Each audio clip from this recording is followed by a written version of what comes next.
तो अगर यहाँ पर देखा जाए तो एक ये आपकी इक्वेशन है MnO4 minus sign plus Fe2 plus sign plus S plus sign equal to Mn double plus sign plus Fe triple plus sign plus H2O। तो इस समीकरण को आपको बैलेंस करना है आयन इलेक्ट्रॉन विधि से, ठीक है। तो आसानी से हम इस समीकरण को कैसे बैलेंस कर सकते हैं, तो सबसे पहले हम लोग इस इक्वेशन के दो हाफ पार्ट बना लेंगे, ठीक है, सेम परमाणुओं के साथ कॉम्बिनेट करके। जैसे Mn का Mn के साथ कॉम्बिनेट होगा और ये Fe के साथ कॉम्बिनेट होगा, ठीक है। तो मतलब ये जो आपकी इक्वेशन है आयनिक फॉर्म में, इसके सबसे पहले हम लोग दो अर्ध समीकरण बनाएंगे। तो पहला अर्ध समीकरण हो जाएगा आपका MnO4 माइनस आयन से, ठीक है, आपका हो जाएगा Mn2 प्लस आयन के बीच में, और दूसरा हो जाएगा आपका Fe2 प्लस आयन से Fe3 प्लस आयन के बीच में, ठीक है। इसको हम लोग मान लेंगे इक्वेशन फर्स्ट और इसको हम लोग मान लेंगे इक्वेशन सेकेंड। अब इसके बाद में क्लियर करेंगे कि किस अर्ध समीकरण में ऑक्सीकरण की प्रक्रिया हो रही है, किस में अपचयन की। तो बच्चों MnO4 माइनस में अगर Mn की ऑक्सीकरण संख्या निकालेंगे तो आ जाएगी +7। आपको ऑक्सीकरण संख्या निकालना आना चाहिए, और अगर नहीं आएगा तो फिर थोड़ी सी प्रॉब्लम होगी। तो Mn की x मानेंगे, ऑक्सीजन की -2 होती है तो 4 से गुणा होगा तो -8, ठीक है। और बराबर के आगे -1 रखेंगे तो माइनस का 8 जब उधर जाएगा ना प्लस का 8 हो जाएगा। तो इस तरीके से x की वैल्यू आ जाएगी +7। तो यहाँ पर देखो +7 से +2 यानी ऑक्सीकरण संख्या में कमी हो रही है। तो जब बच्चों ऑक्सीकरण संख्या में कमी होती है तो वो आपका अर्धक्रम होगा अपचयन का, ठीक है। अब इसके बाद में यहाँ पर तो आसान है, Fe2 प्लस से Fe3 प्लस मतलब ऑक्सीकरण संख्या में वृद्धि हो रही है। तो जब बच्चों ऑक्सीकरण संख्या में वृद्धि होती है तो वो आपका परिक्रम होता है ऑक्सीकरण का। तो ये आपका अर्ध समीकरण ऑक्सीकरण शो करेगा और ये ऊपर वाला अर्ध समीकरण अपचयन शो करेगा। तो इस तरीके से इतना क्लियर कर लेंगे। अब दोनों अर्ध समीकरणों को हम लोग बैलेंस करेंगे।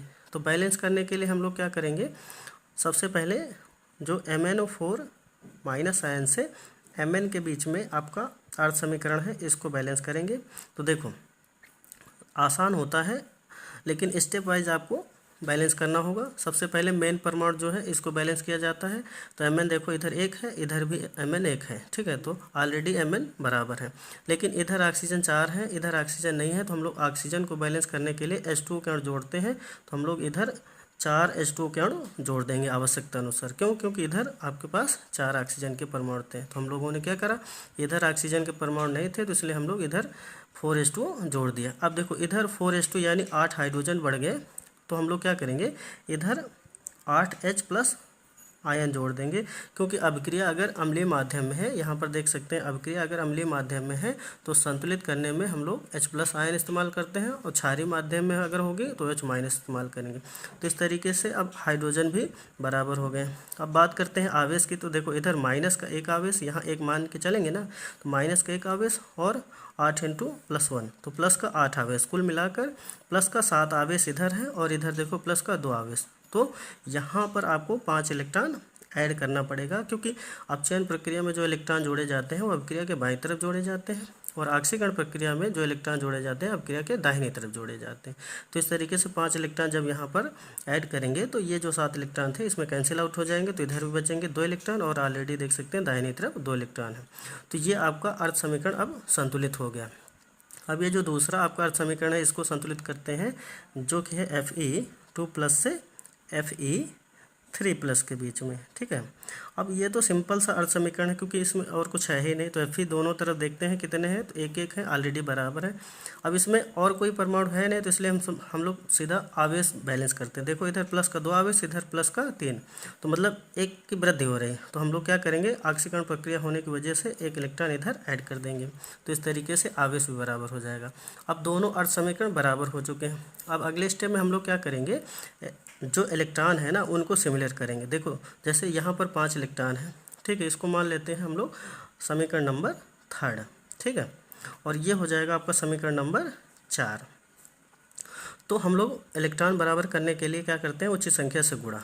तो ऊपर वाले समीकरण को हम लोग क्या करेंगे, 1 से गुणा कर देंगे, ठीक है, और नीचे वाले समीकरण को 5 से गुणा कर देंगे, जिससे कि इलेक्ट्रॉन दोनों अर्ध समीकरणों में क्या हो जाएंगे, बराबर हो जाएंगे। और इसके बाद में फिर जोड़ के समीकरणों को लिखेंगे। तो ऊपर वाली समीकरण में 1 से गुणा किया गया है, तो मतलब ये तो समीकरण आपकी ज्यों की त्यों रहेगी। MnO4 minus plus 8H plus 5 electron equal to Mn2 plus 4H2O। ठीक है, अब ये जो नीचे वाली समीकरण है इसमें 5 से गुणा करके लिखना पड़ेगा, तो ये हो जाएगी 5Fe2 plus equal to 5Fe3 plus, ठीक है, प्लस 5 इलेक्ट्रॉन।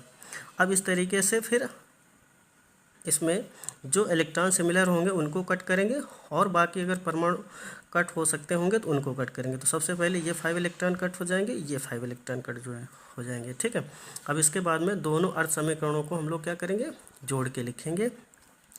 एरो के पीछे का जो भी हिस्सा है वो पीछे रखेंगे और जो आगे है उसको आगे आगे रखेंगे। ठीक है, तो हम लोग क्या करते हैं, यहाँ पर जोड़ के लिखते हैं। देखो MnO4 minus ion plus 5Fe2 plus ion plus 8H plus ion equal to Mn2 plus ion plus 5Fe3 plus ion plus 4H2O। ठीक है, तो इस तरीके से जोड़ के लिख दिया गया। अब इसके बाद में इसमें देखेंगे कि जितने परमाणु अभिक्रिया के बाईं तरफ है उतने दाहिनी तरफ है कि नहीं है। ठीक है, तो जैसे देखो Mn इधर 1 है, इधर Mn 1 है, मतलब Mn बराबर ऑक्सीजन के 4 परमाणु हैं, यहाँ पर देख सकते हैं, और यहाँ 4H2 में भी देख सकते हैं ऑक्सीजन के 4 परमाणु। हाइड्रोजन अगर देखा जाए तो इधर 4H2 में यानी 8 हाइड्रोजन, यहाँ देख सकते हैं H प्लस आपके 8 हैं, तो हाइड्रोजन भी बराबर। Fe यहाँ देखो 5 है, यहाँ पर भी Fe के परमाणु 5 हैं। आवेश की बात करी जाए तो आवेश -1 और 5 दूना 10 और 8 इंटू +1 यानी 8 ये और 10 ये, कितने 18 माइनस 1 यानी प्लस का 17 आवेश। और इधर देखो 5 3 15, ठीक है, और इसके बाद में 2 ये 17, तो प्लस का 17 आवेश इधर है और प्लस का 17 आवेश अभिक्रिया के यानी इक्वेशन के बाईं तरफ भी है, तो ओवरऑल आपका आवेश भी बराबर है। तो इस तरीके से ये आपकी समीकरण बैलेंस हो चुकी है। ठीक है, आयन इलेक्ट्रॉन विधि से। तो आपको बच्चों क्या करना है, स्टेप वाइज इक्वेशन को बैलेंस करना है। पहले जो आपकी इक्वेशन हो, ठीक है, जैसे ये आपकी इक्वेशन थी, इसके पहले 2 अर्ध समीकरण बना लेने। ठीक है, अर्ध समीकरण बनाने के बाद में किस अर्ध समीकरण में अपचयन की प्रक्रिया हो रही है, किसमें ऑक्सीकरण की, ये क्लियर करना है। ठीक है, उसके बाद में दोनों अर्ध समीकरणों को संतुलित करना है, और संतुलित करने के लिए अर्ध समीकरणों में सबसे पहले मेन परमाणु को संतुलित करना है, उसके बाद में ऑक्सीजन को, उसके बाद में हाइड्रोजन को और उसके बाद में इलेक्ट्रॉनों को। तो दोनों अर्ध समीकरण जब संतुलित हो जाए तो उचित संख्या से दोनों अर्ध समीकरणों को गुणा करना होता है और गुणा करने के बाद में लिख देना होता है। उसके बाद में जो भी आपके इलेक्ट्रॉन होंगे वो सिमिलर हो चुके होंगे, क्योंकि उचित संख्या से गुणा करोगे तो टारगेट यही रहेगा कि दोनों अर्ध समीकरणों में इलेक्ट्रॉन सिमिलर हो जाए। जैसे देखो यहाँ पर इलेक्ट्रॉन सिमिलर होने के बाद में कैंसिल आउट हुए, और इसके अलावा और अगर कोई परमाणु कैंसिल होने वाला होगा तो वो भी हो जाएगा। बाकी दोनों अर्ध समीकरणों को लास्ट में जोड़ के लिख देना है। एक बार काउंट कर लेना है कि दोनों तरफ सभी परमाणु बराबर हैं कि नहीं और आवेश बराबर है कि नहीं। अगर दोनों तरफ का पूरा डिटेल बराबर है, ठीक है, तो अभिक्रिया आपकी संतुलित हो चुकी है। और स्टेप वाइज अगर आप संतुलित करेंगे तो आसानी से संतुलित भी हो जाएगी। तो बच्चों वीडियो को लाइक करें, चैनल को सब्सक्राइब करें। Thank you. हेलो बच्चों, आज का हमारा प्रश्न क्लास 11 ऑर्गेनिक केमिस्ट्री के पहले चैप्टर से संबंधित है, और यहाँ पर एक आपकी समीकरण है जिसे आपको बैलेंस करना है, वो भी आयन इलेक्ट्रॉन मेथड से। तो समीकरण है Cr2O7 2 minus ion plus Fe double plus ion plus H plus ion equal to Cr3 plus ion plus Fe3 plus ion plus H2O। समीकरण को आयन इलेक्ट्रॉन विधि से संतुलित करो। ठीक है, तो बच्चों इस समीकरण को संतुलित करना है। तो इस समीकरण को संतुलित करने के लिए हम क्या करेंगे, पहले ये जो आपकी आयनिक समीकरण दी गई है इसके 2 अर्ध समीकरण बना लेंगे सेम परमाणुओं के बीच में कॉम्बिनेट करके। जैसे क्रोमियम से क्रोमियम के बीच कॉम्बिनेशन हो जाएगा और Fe से Fe के बीच में कॉम्बिनेशन हो जाएगा, और इस तरीके से 2 अर्ध समीकरण बन जाएंगे। तो आपका पहला अर्ध समीकरण होगा Cr2O7 2 माइनस आयन से Cr3 प्लस आयन के बीच में, और दूसरा आपका अर्ध समीकरण हो जाएगा Fe2 प्लस आयन से Fe3 प्लस आयन के बीच में। ठीक है, इसको समीकरण 1 मान लेंगे और इसको समीकरण बच्चों 2 मान लेंगे। ठीक है, तो इस तरीके से सबसे पहले 2 अर्ध समीकरण बनाएंगे और इसके बाद में ये क्लियर करेंगे कि किस अर्ध समीकरण में ऑक्सीकरण की प्रक्रिया हो रही है और किस में अपचयन की। तो बच्चों अगर Cr2O7 में अगर हम लोग क्रोमियम की ऑक्सीकरण संख्या निकालें तो आएगी +6। ठीक है, आपको ऑक्सीकरण संख्या निकालनी आनी चाहिए। और यहाँ पर क्रोमियम के ऊपर आप देख रहे हैं आवेश हो रहा है +3, यानी यहाँ पर ऑक्सीकरण संख्या +3, यहाँ पर ऑक्सीकरण संख्या +6, अर्थात +6 से +3 यानी ऑक्सीकरण संख्या में कमी हो रही है। तो जब बच्चों ऑक्सीकरण संख्या में कमी होती है तो वो आपका अर्ध प्रक्रम हो जाता है अपचयन का। ठीक है, तो इस तरीके से ये हो जाएगा आपका अपचयन का। और यहाँ देखिए Fe++ से Fe++ यानी ऑक्सीकरण संख्या में वृद्धि हो रही है। तो बच्चों जब ऑक्सीकरण संख्या में वृद्धि होती है तो वो आपका अर्ध प्रक्रम कहलाता है ऑक्सीकरण का। ठीक है, तो इस तरीके से ये आपका अर्ध प्रक्रम हो जाएगा ऑक्सीकरण का। अब इसके बाद में हम लोग क्या करेंगे, दोनों अर्ध समीकरणों को संतुलित करेंगे। तो सबसे पहले हम लोग संतुलित करेंगे Cr2O7 से जो आपका समीकरण दिया है Cr3+ के बीच का। ठीक है, देखो यहाँ पर 2 क्रोमियम के परमाणु है, यहाँ पर 1 क्रोमियम का परमाणु है। तो सबसे पहले हम लोग क्या करेंगे, क्रोमियम के परमाणुओं को संतुलित करेंगे, इसलिए यहाँ हम लोग 2 से गुणा कर देंगे। ठीक है, अब इसके बाद देखिए इधर आपके ऑक्सीजन 7 है, इधर ऑक्सीजन नहीं है। तो बच्चों हम लोग ऑक्सीजन को संतुलित करने के लिए H2O के अणुओं का सहारा लेते हैं, वो भी आवश्यकता अनुसार। जैसे इधर 7 ऑक्सीजन है इसलिए हम लोग यहाँ पर 7 H2O ऐड करेंगे। ठीक है, इस तरीके से ऑक्सीजन बैलेंस हो जाएंगे। अब बच्चों देखो ऑक्सीजन बैलेंस करने के चक्कर में हाइड्रोजन बढ़ गए, तो यहाँ पर देखो 7 × 2 यानी 14 हाइड्रोजन बढ़े। तो हम लोग हाइड्रोजन को बैलेंस करने के लिए H+ का सहारा लेंगे। और इधर आपके हाइड्रोजन कम है इसलिए हम लोग इधर क्या करेंगे, 14 H+ जोड़ देंगे, क्योंकि इधर आप देख सकते हो 7 × 2 यानी 14 हाइड्रोजन इधर बढ़े हैं, है ना। तो हम लोग यहाँ 14 H+ जब जोड़ेंगे अब क्रिया के बाईं तरफ तो आपके हाइड्रोजन भी बराबर हो जाएंगे। अब लास्ट में हम बात करते हैं आवेश की। देखो 2 × 3 यानी +6 आवेश अभिक्रिया के दाईं तरफ है, और इधर देखो 2 माइनस का और +14 है, तो यहाँ पर +12 बच जाएगा। तो अभिक्रिया के बाईं तरफ +12 आवेश है और अभिक्रिया के दाईं तरफ +6 आवेश। तो हम लोग क्या करेंगे, अभिक्रिया के बाईं तरफ 6 इलेक्ट्रॉन जोड़ देंगे। इससे क्या होगा कि 12 में 6 माइनस हो जाएगा और यहाँ पर भी फाइनली क्या बचेगा, 6 इलेक्ट्रॉन। ठीक है, तो इस तरीके से यहाँ पर आवेश बराबर हो जाएगा। और ख़ास बात, अगर अर्ध प्रक्रम आपका अपचयन का है तो जो इलेक्ट्रॉन आपको जोड़ने हैं वो अभिक्रिया के बाईं तरफ जोड़ने हैं। ठीक है, तो इस तरीके से ये आपका अर्ध समीकरण हो जाएगा बैलेंस। अब इसके बाद में जो आपका दूसरा अर्ध समीकरण है जो Fe से Fe++ से Fe++ के बीच में, इसको हम लोग बैलेंस करते हैं। तो ये आपका अर्ध समीकरण हो गया Fe++ आयन से Fe++ आयन के बीच का। ठीक है, अब यहाँ पर ये सिंपल सा अर्ध समीकरण है क्योंकि यहाँ पर केवल एक ही परमाणु है जो ऑलरेडी बराबर है, एक Fe इधर एक Fe इधर, और कोई परमाणु है नहीं, तो हम लोग उनकी बातें नहीं करेंगे।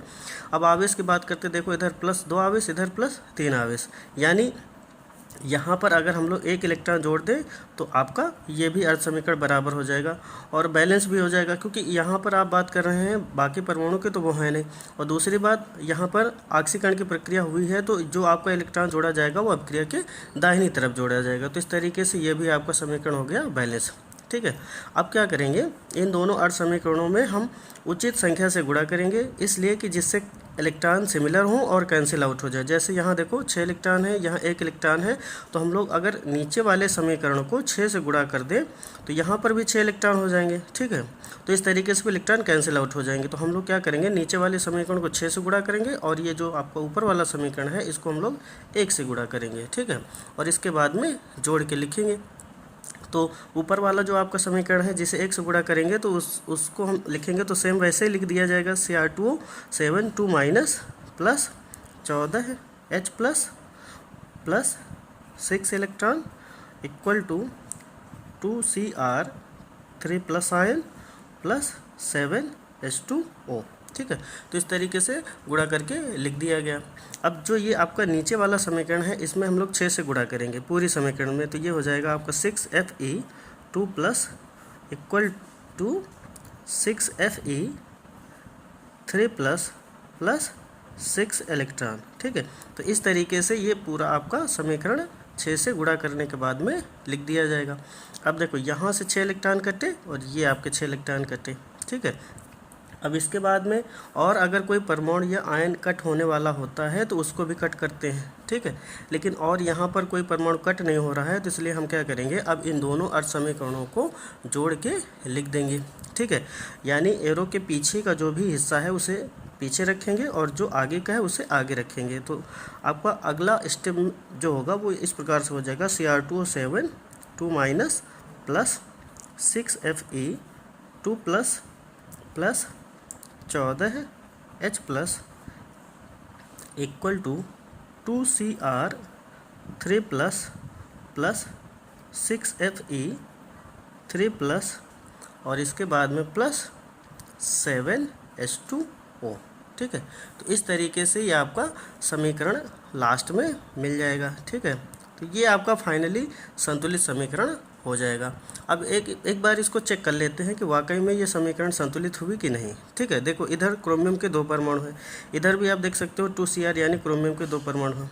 यहाँ पर देख सकते हो 7 ऑक्सीजन है, 7H2 में आप देख सकते हो 7 ऑक्सीजन है, और यहाँ पर देख सकते हो 14 हाइड्रोजन है। यहाँ H+ में देख सकते हो 14H+, मतलब यहाँ पर भी 14 हाइड्रोजन है।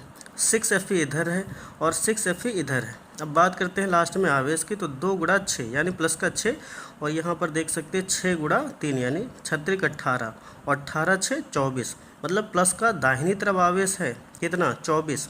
अब बाईं तरफ देखते हैं तो यहाँ पर देखो 14 प्लस का और 6 दूनी 12। ठीक है, ये आपका कितना हो गया 12 और 14, 12 दूना 24 और 2 26 हो गया। अब इसके बाद में यहाँ पर माइनस का 2 है तो हम लोग क्या करेंगे, माइनस में 2 26 में -2 कैंसिल करेंगे, तो यहाँ पर भी आपका प्लस का 24 आवेश दिखने लगेगा। तो इस तरीके से हम कह सकते हैं अपक्रिया के दाहिनी तरफ प्लस का 24 आवेश है, अपक्रिया के बाईं तरफ भी प्लस का 24 आवेश है। तो कुल मिलाकर यहाँ पर चाहे परमाणु हो चाहे आवेश हो, टोटली क्या हो गया, बैलेंस हो गया। तो ये आपकी अब इस तरीके से कही जा सकती है कि संतुलित समीकरण हमें मिल।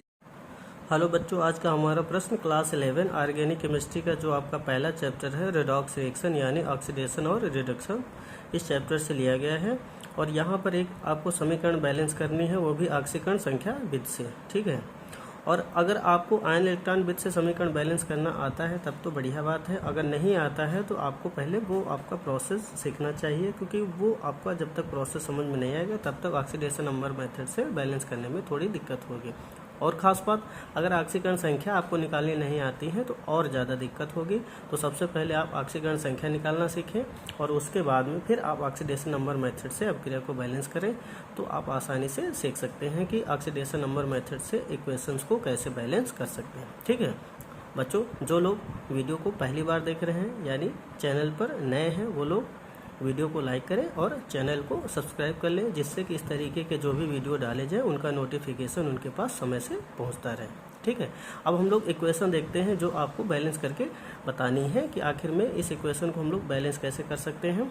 तो Zn plus HNO3 equal to ZnNO3 का whole twice plus NH4NO3 plus H2O को ऑक्सीकरण संख्या विधि से संतुलित करो। तो ये आपकी इक्वेशन है। तो सबसे पहले हम लोग इसको एक बार और लिखेंगे, तो Zn plus HNO3 equal to ZnNO3 का होल ट्वाइस प्लस NH4NO3। ठीक है, इतना लिखने के बाद में कॉम्बिनेशन बनाएंगे सेम परमाणु के बीच में जहाँ पर ऑक्सीडेशन नंबर में एक्सचेंज हो। ठीक है, यानी एक्सचेंज दिखे, जैसे Zn के ऑक्सीडेशन नंबर 0, यहाँ पर ZnNO3 का होल ट्वाइस में जब Zn की ऑक्सीकरण संख्या निकालेंगे तो +2 आएगी।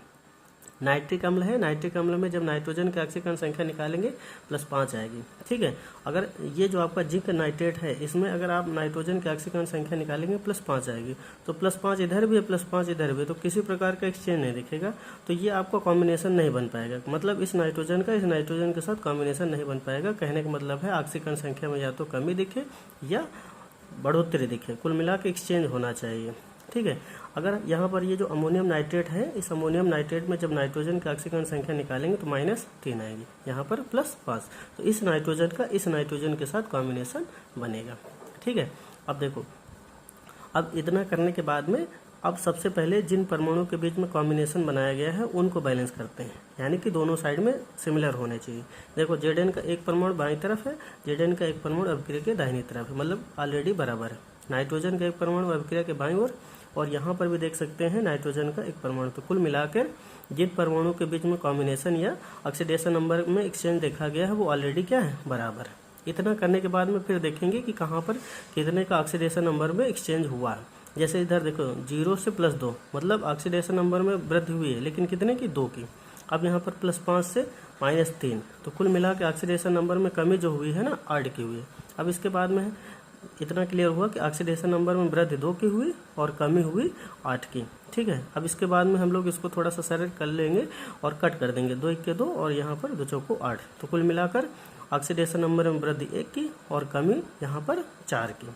अब इसके बाद में क्रॉस मल्टीप्लाई करेंगे। क्रॉस मल्टीप्लाई करने से क्या होगा कि अब क्रिया अगले स्टेप में बैलेंस होना शुरू हो जाएगी। जैसे जेडीएन से जेडीएन के बीच में ऑक्सीडेशन नंबर में वृद्धि हो रही थी 1 की, तो इसमें आपको गुणा करना पड़ेगा 4 से, और जहाँ पर कमी हो रही थी वहाँ पर आपको जो वृद्धि हुई है उससे मतलब एक प्रकार से गुणा करना पड़ेगा। तो अगले स्टेप में जब इक्वेशन को लिखेंगे तो ये आ जाएगी। देखो इसमें आपकी कमी हो रही वृद्धि हो रही थी ना 1 की, तो इसमें क्रॉस मल्टीप्लाई करने का मतलब है 4 से भी गुणा किया जाएगा। तो 4Zn plus HNO3 equal to 4Zn यहाँ पर भी हो जाएगा, आगे NO3 का वोल्टेज प्लस NH4NO3 ऐसा लिख दिया जाएगा। अब इसके बाद में फिर अगले स्टेप में देखो 4Zn प्लस यहाँ पर क्या किया गया 10HNO3 क्यों किया गया?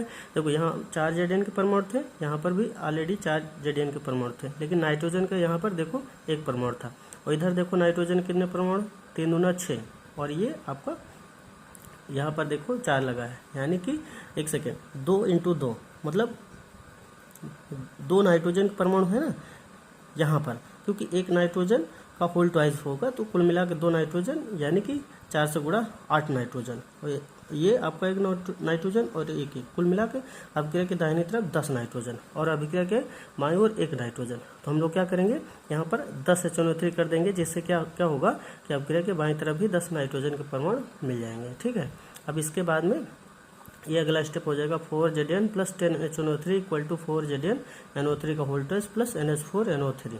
इस तरीके से जिंक के परमाणु बराबर हो चुके हैं, नाइट्रोजन के परमाणु ऑलरेडी बराबर हो चुके हैं। अब इसके बाद में ऑक्सीजन के परमाणु दोनों तरफ देखते हैं बराबर हैं कि नहीं। देखो इधर 10 × 3 यानी 30 ऑक्सीजन के परमाणु, इधर देखो 3 दूना 6 × 4 यानी 24 ऑक्सीजन के परमाणु ये, और यहाँ पर देख सकते हैं 3 ऑक्सीजन के परमाणु, मतलब 27 ऑक्सीजन के परमाणु हैं अभिक्रिया के दाहिनी तरफ। ठीक है, और 23 हैं अभिक्रिया के बाईं ओर। तो हम लोग क्या करेंगे 3H2 को अभिक्रिया के दाहिनी तरफ जोड़ेंगे, जिससे कि अभिक्रिया के दाहिनी तरफ भी 30 ऑक्सीजन के परमाणु हो जाएंगे। ठीक है, तो इस तरीके से ऑक्सीजन के परमाणु भी बैलेंस हो जाएंगे।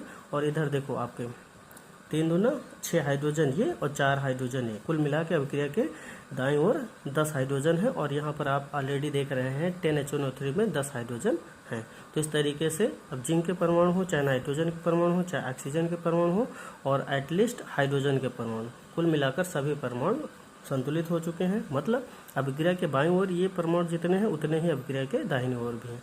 तो इतना आपको करना पड़ेगा। मतलब सबसे पहले आपको 2 परमाणुओं का कॉम्बिनेशन बनाना है। ठीक है, जैसे जिंक से जिंक के बीच में और नाइट्रोजन का नाइट्रोजन के बीच में बना, उसके बाद में उन्हें बैलेंस करना है, उसके बाद में क्रॉस मल्टीप्लाई करना है, और उसके बाद में हाइड्रोजन और ऑक्सीजन को छोड़कर बाकी परमाणुओं को संतुलित करना है। सेकंड लास्ट में ऑक्सीजन के परमाणु को संतुलित करना है H2O के और जोड़कर, और लास्ट में हाइड्रोजन के परमाणु को आपको बैलेंस करना है H+ या OH- जोड़कर। तो इस तरीके से इतने स्टेप करना है, इससे आपका फिर फाइनली इक्वेशन जो है ना बैलेंस हो जाएगा। ठीक है, इस तरीके से आपको इक्वेशन बैलेंस करनी है। स्टेप वाइज आप अगर इक्वेशन बैलेंस करेंगे तो आसानी से बैलेंस कर ले जाएंगे। ठीक है बच्चों, वीडियो को लाइक करें, चैनल को सब्सक्राइब करें। Thank you. हेलो बच्चों, आज का हमारा प्रश्न क्लास 11 ऑर्गेनिक केमिस्ट्री का जो आपका पहला चैप्टर है रिडॉक्स रिएक्शन यानी ऑक्सीडेशन रिडक्शन, उस चैप्टर से संबंधित है। और यहाँ पर एक इक्वेशन दी गई है जिसे आपको बैलेंस करना है, वो भी ऑक्सीडेशन नंबर मेथड से। तो इक्वेशन है MnO2 + HCl equal to MnCl2 + Cl2 + H2O को ऑक्सीकरण संख्या विधि से संतुलित करो। तो बच्चों इस इक्वेशन को हम लोग आसानी से कैसे संतुलित कर सकते हैं, तो चलिए देखते हैं। हम लोग सबसे पहले इस इक्वेशन को एक बार फिर लिख लेते हैं। ठीक है, तो जब दोबारा इस इक्वेशन को लिखा जाएगा MnO2 + HCl equal to MnCl2 + Cl2 + H2O। ठीक है, तो लिखने के बाद इस इक्वेशन को हम लोग सबसे पहले परमाणुओं के ऑक्सीकरण संख्या लिखते हैं। तो सभी परमाणु के ऑक्सीकरण लिखी जाए चाहे न लिखी जाए, लेकिन सबसे जो मेन काम होता है कि जो मुख्य परमाणु होते हैं उनकी जरूर लिख लेना चाहिए। देखो MnO2 में Mn की ऑक्सीकरण संख्या निकालेंगे तो आएगी +4। ठीक है। अब Cl की -1 होगी। अब MnCl2 में Mn के ऑक्सीडेशन नंबर निकालोगे +2 आएगी, Cl2 की 0 होती और H2 न्यूट्रल है, इसको ऐसे ही छोड़ देगी। ठीक है। अब इसके बाद में हम लोग क्या करेंगे, कॉम्बिनेशन बनाएंगे। जैसे आपका पहला अर्धप्रक्रम बन जाएगा Mn से Mn के बीच में, ठीक है, तो ऐसे आप बना दो। दूसरा अर्धप्रक्रम आपका बन जाएगा Cl से Cl2 के बीच में, यानी क्लोरीन परमाणु के बीच में। ठीक है। अब इसके बाद में ये देखो कि ऑक्सीडेशन नंबर में कहाँ वृद्धि हो रही है और कहाँ कमी। ठीक है। देखो यहाँ +4 से +2, यानी यहाँ पर ऑक्सीडेशन नंबर में कमी हो रही है। अब कितने की हो रही है, 4 से 2, यानी कि 2 की कमी हो रही है। ठीक है। अब इसके बाद में -1 से 0, लेकिन यहाँ पर आपको थोड़ा सा ध्यान देना पड़ेगा क्योंकि इधर क्लोरीन के 2 परमाणु हैं, तो ये आप पूरी कमी या वृद्धि देखने के लिए एक काम करो, यहाँ 2 से गुणा भी कर दो। ठीक है, जिससे कि क्लोरीन के परमाणु बराबर हो जाए। कहने का मतलब तब पता चलेगा कि नहीं एग्जैक्ट कितने की वृद्धि हुई। तो यहाँ पर जब क्लोरीन बराबर करेंगे, एक क्लोरीन के सापेक्ष -1 की थी, तो अब 2 क्लोरीन के परमाणु, इसलिए -2 से 0, तो कुल मिलाकर वृद्धि हो रही है, लेकिन कितने की हो रही है, तो वृद्धि हो रही है यहाँ पर 2 की। ठीक है। तो इस तरीके से ऑक्सीडेशन नंबर में कमी 2 की और ऑक्सीडेशन नंबर में वृद्धि 2 की। ऑलरेडी इतना पता चल जाएगा। ठीक है। अब इसके बाद में किया जाता है क्रॉस मल्टीप्लाई, लेकिन क्रॉस मल्टीप्लाई करने से यहाँ पर कोई मतलब नहीं निकलने वाला है, क्योंकि जितने की वृद्धि हो रही है उतने की कमी हो रही है, तो ये ऑटोमेटिक क्या हो जाएगा, कैंसिल हो जाएगा। ठीक है। तो इसको कट कर दो और इसके बाद में इस इक्वेशन को दोबारा फिर लिखो। तो दोबारा लिखेंगे तो आपकी इक्वेशन है MnO2 + 2HCl = MnCl2 + Cl2 + H2O। ठीक है, ये इक्वेशन है आपकी। अब इसमें देखो कौन कौन से परमाणु ऑलरेडी बराबर है। देखो एक Mn इधर है, एक Mn इधर, मतलब मुख्य परमाणु बराबर है। ठीक है। अब क्लोरीन की बात करते हैं, जो कि आपका मुख्य परमाणु ही है। तो इधर देखो 2 क्लोरीन ये आपके हो गए और 2 क्लोरीन ये, और इधर आप देख सकते हो 2 ही क्लोरीन है। तो आपको क्या करना पड़ेगा, अभिक्रिया के बाईं ओर 4 HCl करना पड़ेगा, जिससे कि आपके क्लोरीन के परमाणु बराबर हो जाए। तो एक बार आपको इक्वेशन फिर लिखना पड़ेगा। तो MnO2, अब यहाँ पर क्या कर लेंगे, 4 HCl कर लेंगे। तो 4 HCl = MnCl2 + Cl2 + H2O। ठीक है। अब मुख्य परमाणुओं को बैलेंस करने के बाद में हम लोग ऑक्सीजन को बैलेंस करेंगे। देखो इधर कितने ऑक्सीजन है, 2, इधर कितने ऑक्सीजन है, 1। तो हम लोग ऑक्सीजन को बैलेंस करने के लिए यहाँ पर 2 से गुणा कर देंगे, जिससे कि ऑक्सीजन भी संतुलित हो जाएंगे। अब बात करते हैं हाइड्रोजन की। हाइड्रोजन इधर देखो H2O में कितने हैं, 2 H2O के अणु हैं, इसलिए 4 हाइड्रोजन है। इधर देखो 4 HCl में ऑलरेडी 4 आपके हाइड्रोजन हैं। तो इस तरीके से हाइड्रोजन भी बैलेंस हो चुके हैं। तो कुल मिलाकर ये आपकी इक्वेशन अब फाइनली बैलेंस हो चुकी है। ठीक है। तो MnO2 + 4 HCl = MnCl2 + Cl2 + 2H2O। तो ये आपकी संतुलित समीकरण प्राप्त हो जाएगी। एक बार इसको चेक कर सकते हैं। देखो एक Mn इधर है, एक Mn इधर है।